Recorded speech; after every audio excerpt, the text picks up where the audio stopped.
Leah Hanschel is in for another riveting show. How are you? Hey, good morning. How are you? Excellent. I'm well, thank you. Hello, everybody. Well, at Lockerbie, we're in our week one of internal exams, and all of our kids are doing all of their mocks for CXC. And I've been really fortunate this term. I've had the opportunity to teach some junior students as well as some senior students, and it's gone really well for me. And being back in the classroom for 8 hours a week has really got all of my creative juices flowing, and my mind becomes a really busy place. And I was thinking about what I was going to talk about today, and I wanted to go back to that word special. Special. You know, you can say it like special, or you could say it like special, or you could say it special. I don't know if those of you listening to the radio hear the different tones, but it's a very interesting word. Only in education, it seems to me, that it becomes not a very positive word. Because if you look at medicine and you're told, you know what, I could stitch this up for you, but I think it's better we call in a specialist who would be able to, a plastic surgeon who'd be able to put those stitches in so that you're never ever going to see that you had such a horrible gash on your forehead. You'd have no problems with that. You'd be relieved that a specialist was actually coming to put those sutures in. It only seems to be in education that we take that wonderful word special. When education is about children, children belong to parents, and to every parent, every child is special. And we take it and we turn it into something awful and demeaning. And we have this term which I really don't like called special ed, because I think all education should actually be important. It should be special to every single child. So why is it that we take special ed and we try to make it sound as though the child's getting what they need and more than usual, when every child has a right to what they need and more than usual? So today I want to talk about special. For me, what is it like to be labeled a special ed teacher? I'm labeled a special ed teacher, not a mainstream teacher, a special ed teacher. Now, isn't it interesting that I was the one who was put to teach Form 5 and Junior 3, Class 3, with my special ed skills? So I wanted just to talk to you all about what it is, what it means for me to be a special ed teacher. Horrible, horrible as that may sound. Okay. Special ed teachers are expected to get the child. I mean, understand the child, understand the complexity of the child's mind, understand what's strong, understand what's weak, understand what's relatively strong or relatively weak, understand what approaches work, understand what approaches don't work, understand where there are triggers that trigger behavior that's not positive, understand the academic, the emotional, the behavioral, the social, all the needs of the child, understand what hidden curriculum the child needs, understand the social aspects of learning, understand the emotional aspects of learning. We're expected to get the child. And in a lot of cases, that's what parents will pay extra money for. And in a lot of cases, that's why parents will agree that their child be taken out of a mainstream, quote unquote, classroom and be put in a special class. But if good teaching practice is that you get the child, surely every class should be best practice. It should be a class that meets the needs of your child. And why should a child whose reading is a little slow or whose writing is a little difficult and so on, why should they be taken out and excluded from that wonderful society of a class and be put into a special class? What we're really saying is that the child needs more attention. And we know that a class of 12 is too big. We know a class of 15 is too big. We know a class of 20 is too big. And we know a class of 32 or 35 is way too big. We know that. So what you're actually saying is that my child is going to get special ed because that's actually what every child should have. For me, I have to get the child. The next thing is you have to be compassionate. Teaching is probably the second most difficult job in my mind after parenting. And the both of those jobs are driven by compassion. Do you have any idea how many children are bullied by teachers? Do you have any idea how many children are called stupid by teachers? Do you have any idea of what horrible things have been said? I once read a report of a little boy, 11 years old. He was completely illiterate here in Barbados, and he came to me to help him because guess what? I'm a special ed teacher. Not that I'm a special teacher, I'm a special ed teacher. So he comes to me, he's completely illiterate, and he has 11 plus. He's in the 11 plus year and he can't be deferred. So I said to his mom, could I see his reports? When I read what his class teacher said, I just couldn't believe it. His class teacher had written, "Is disgusting for a child." That's what was written. Now don't tell me that that teacher should still be in teaching. That little boy was a great little kid, but I had to approach him with not just knowledge and skills, I had to approach him with compassion. But let me ask you, shouldn't every single child be approached with compassion? Every single child? You know, these little people are dealing with a lot of stuff that they haven't yet worked through. And they often deal with them alone, especially those teenagers whose behaviors act out. They deal with things a lot alone. Because what's a teenager's biggest fear? Biggest fear is just to be different. Just to be different, just to be singled out in a group or whatever, just to be different. So a teacher owes it to every single child to bring compassion into their special classroom. I don't mean a special ed classroom, I mean a special classroom, because every classroom should be special. Teachers have to be clever, and special ed teachers have to be super clever, which makes me ask, why isn't every teacher clever? Clever in their approach. You know what?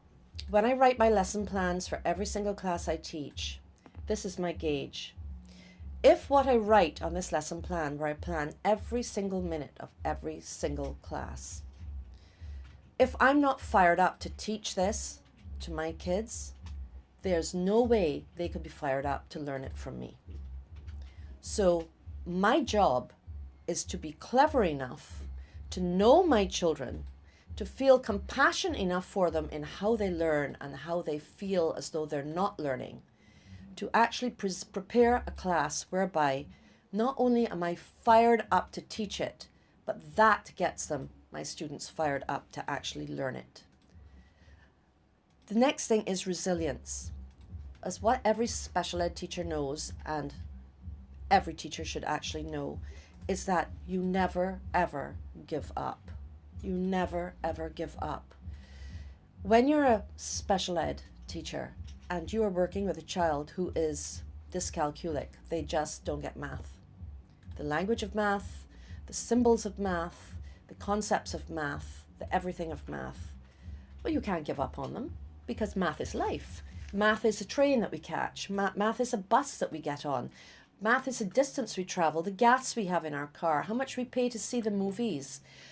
Math is everything. A restaurant, a takeaway, the money in your purse, everything is math. Math is the barometric pressure, so you know when, it's dropping so low you really need to bring in your potted plants, you get in a storm. Math is everything, absolutely everything. You can't give up on a child.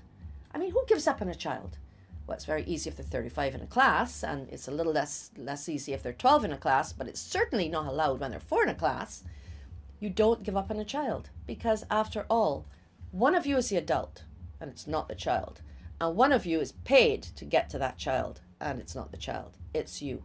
So if you are a jaded teacher who's just become a piece of driftwood without honing your skills and feeling that compassion and having the resilience to never give up, to care enough that you're going home and researching and tearing your hair out, how can I reach this child? How can I get him or her? Believe me, you're in the wrong job. Just like parents never give up, teachers should never ever give up. You know what? Special teachers never ever give up. Special ed teachers know that they can never give up. What else? Building confidence. Do you have any idea how many students, and we're not talking about mainstream special ed, we're talking about students in general.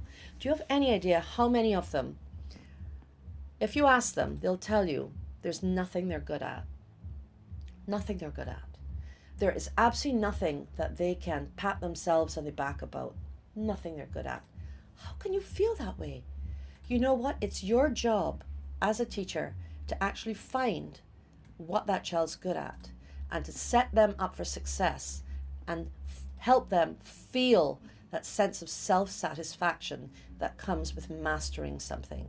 You have to be very clever, and you've got to set them up, because until a child has confidence, the confidence to speak up, the confidence to trust you enough to ask a question that you're not going to demean them and make them feel as though they're absolutely a waste of space in your classroom, until you can build confidence and you develop in your child a sense of trust and trusting the process, believe me, you're never going to get it, and you're never going to get that kid. You have to protect their souls. This is what every special ed teacher knows, but what every teacher who is special should actually know. You have to protect their little souls. There's a soft spot inside of every child that's really vulnerable, inside of every human being that's really vulnerable. And in a classroom, when that soft spot becomes visible, it's not just your eyes seeing it, It's not just their eyes seeing it. And sometimes these little eyes well up with tears. It's the eyes of 30 other kids, 20 other kids, 15 other kids, 3 other kids who are actually seeing it. So you've got to build their confidence, and you've got to protect that soft spot inside of them where they feel that they're good at nothing. These kids have to have fun. They have to have fun learning. Every child needs to have fun learning. Because you know what? Learning hurts. Learning hurts. When you push those boundaries whereby you don't understand the concept and you have to fight through the tunnel and the struggle to actually understand that concept, it hurts. It hurts your brain and it makes you tired. And if it's too hard, they want to give up. They can't give up. The one way to deal with that is find a way to write a lesson plan which you will enjoy teaching, which they will have fun learning. You have to be their ally. This is what every special ed teacher knows, and what every teacher, because teachers are special, they should know. For every child who's not just special ed, but special, every single one of them, they need to have an ally. They need to have a defender of their mind. Every single child will learn differently. Some may be strong interpersonally. Some of them maybe have strong musical talent. This Gardner had this wonderful theory of multiple intelligences. Every child has a strength, and you have to be a defender of their mind in which that strength can actually blossom. Special teachers, what do? We motivate students to develop skills, and we teach skills so that these are what's transferable. Right now, we teach skills with curriculum, but life teaches skills with other things. So we need to develop skills, and we need to motivate students to press on through the roadblocks of learning, which are painful. And of course, they need to trust the process. And you need to explain to them so that they buy into your process. But to do that, you need to have a relationship based on trust. How do you get that? You listen to what they have to say. You listen to what they have to say. I listened to my class 3s last week, and they said to me, we love going outside with the plants and the chickens and the whatever else, and that's how we love learning. I listened to them. I said, hey, would you guys like to do maybe some classes in environmental awareness and some STEM classes and some agris classes next term? And all of them resoundingly said yes. You know what I did? Called in my teachers and I said, okay, so we're going to write English plans around this. We're going to write math plans around this. We're going to write social studies plans around this, because that's what special ed teachers do. Now, I don't have special ed students in my junior class. However, I have special students, and I'm not a special ed teacher per se. I consider myself to be a special teacher, but every teacher needs to be a special teacher because every student is a special student. So after you've heard all of that and my rant about special and my pet peeves and all that kind of thing, if you think that your child needs special care or your child needs to be treated and valued because they are special, and your child's not receiving that now, your child's in the wrong place. Your child's in the wrong place. How long do they have to work in the wrong place and suffer agony every day before they have a chance to shine. You have to think about that really carefully. So as term 3 approaches and you're making different decisions, if anybody would like to talk to us, where we don't do special ed, we do special education, give us a call or pop in and see us, 435-3069. Visit us on our website and come in and visit. We're here all through Easter holidays. We'll be happy to see you.